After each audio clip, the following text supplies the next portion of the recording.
Kapag tayo po ay nakafocus too much sa ating problem, hindi talaga natin mafe-feel ang care ng ating Panginoong Diyos. Pero alam niyo po ang katotohanan, mga kapatid. He really cares for us every minute sa ating pong buhay. Hindi natin alam na ang Diyos ay gumagawa silently sa ating pong buhay, mga kapatid. Kapag hindi po natin nararamdaman ng Diyos, ibig sabihin po, gumagawa siya sa ating buhay silently, mga kapatid. Gusto ko pong basahin yung isang quotation, mga kapatid. Sabi rito, every day, God thinks of you. Every hour, God is look after you. Every minute, God's care for you. Because every second, He loves you. Mga kapatid, mahal tayo ng Diyos. Imposible na sa maliit at malaking problema sa mga suffering natin ay papabayaan tayo ng Diyos at tatalikuran na tayo ng Diyos. Hindi po totoo yun, mga kapatid. Alam niyo po ang totoo. He really cares for us. Kahit segundo, bawat minuto ng ating buhay, nakatingin ang ating Diyos dahil mahal niya tayo, mga kapatid. Alam niyo po ang sabi po ni Linda Evans sa kanya pong aklat. Isa sa purpose ni Satan ay pasukuin tayo sa mga suffering na ating nararanasan. Because Satan knows that the time na tayo po ay sumuko sa ating suffering at mapamuka sa atin na masama ang Diyos at pinapabayaan tayo, nagwawagi po si Satanas. At ang ginagawa ng Diyos naman sa atin, mga kapatid, tinutulungan niya tayo sa mga suffering na ito. At last po, mga kapatid, ay God care about every detail of your life. Ito po yung napakaganda at pinaka nagustuhan ko. God's care, ang bawat detalye ng ating pong buhay.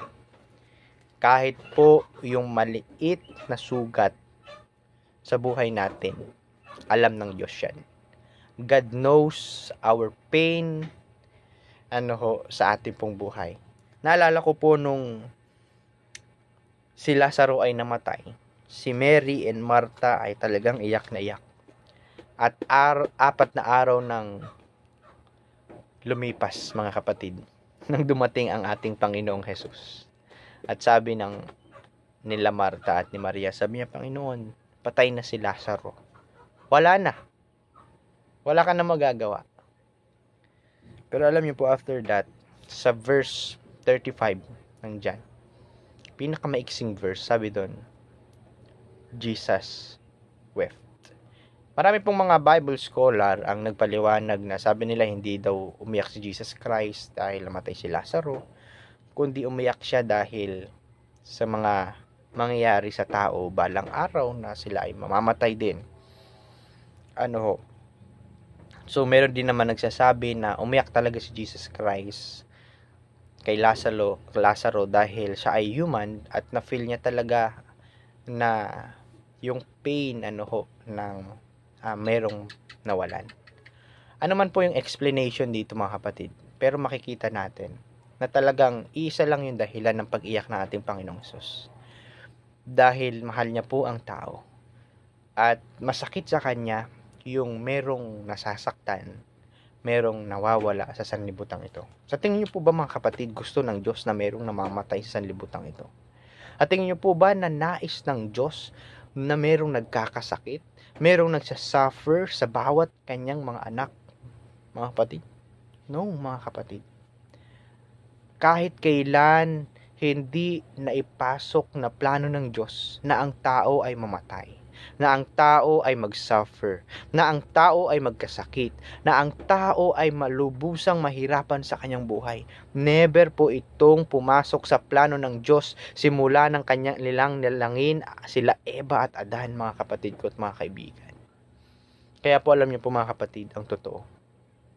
Umiiyak ang Diyos kapag tayo ay umiiyak. Nalulungkot ang Diyos kapag tayo ay nalulungkot.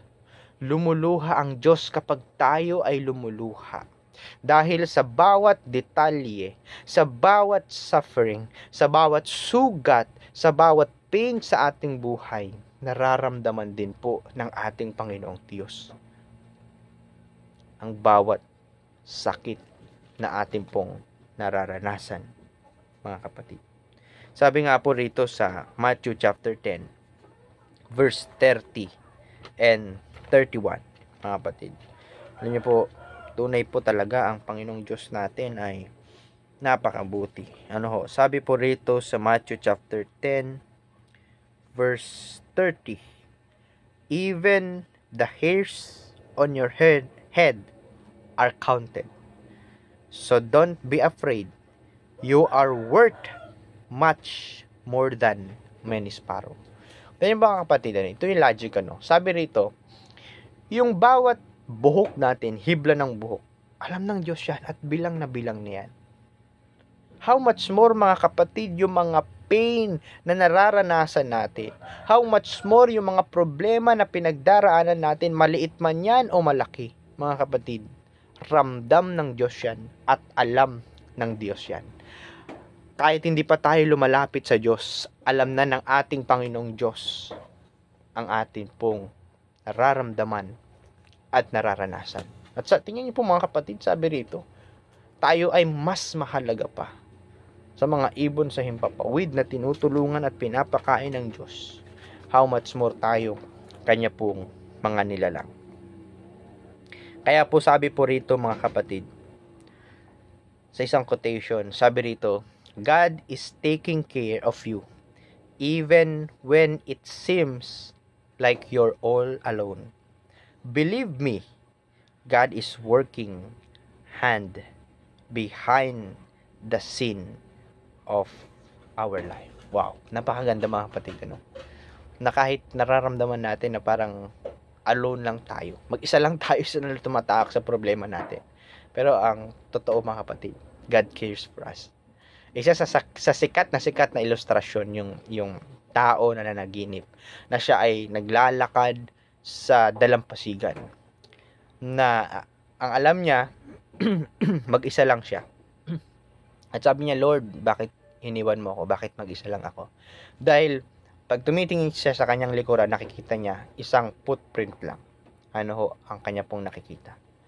And then suddenly na-realize niya, buhat-buhat pala siya ng Diyos. At yung footprint pala na nakikita niya, naakala niya footprint niya, hindi pala. Ito po ay footprint ng ating Panginoong Diyos. Mga kapatid ko at mga kaibigan, akala natin mag-isa lang tayo sa ating suffering. Akala natin wala ang Diyos. Akala natin hindi talaga tayo kinikare ng ating Panginoong Diyos. Hindi tayo mahal ng Diyos. Ang Diyos ay natutulog. Mga kapatid, yang mga katanungan at mga sinasabi na yan, mga kapatid, at yung mga akala na yan, ay yan yung mga akala na pinupunta ni Satanas sa ating mga utak upang tayo ay lubusang hindi magtiwala sa Diyos sa ating mga suffering at upang itakwil natin ang Diyos sa ating buhay at upang tayo ay lumayo sa Diyos at palabasin na ang Diyos ay masama at hindi talaga tayo mahal. Pero ang totoo, mga kapatid, buhat-buhat tayo ng Diyos sa ating mga suffering. Buhat-buhat ako, buhat-buhat ikaw, ngayon na nakikinig, na dumaranas sa malalim na pagsubok sa buhay. Buhat-buhat ka ng Diyos sa kanyang mga bisig. Yakap-yakap ka ng Diyos, kapatid ko, sa kanya pong mga kamay. At siya po ay gumagawa silently sa ating mga suffering para tayo po ay tulungan.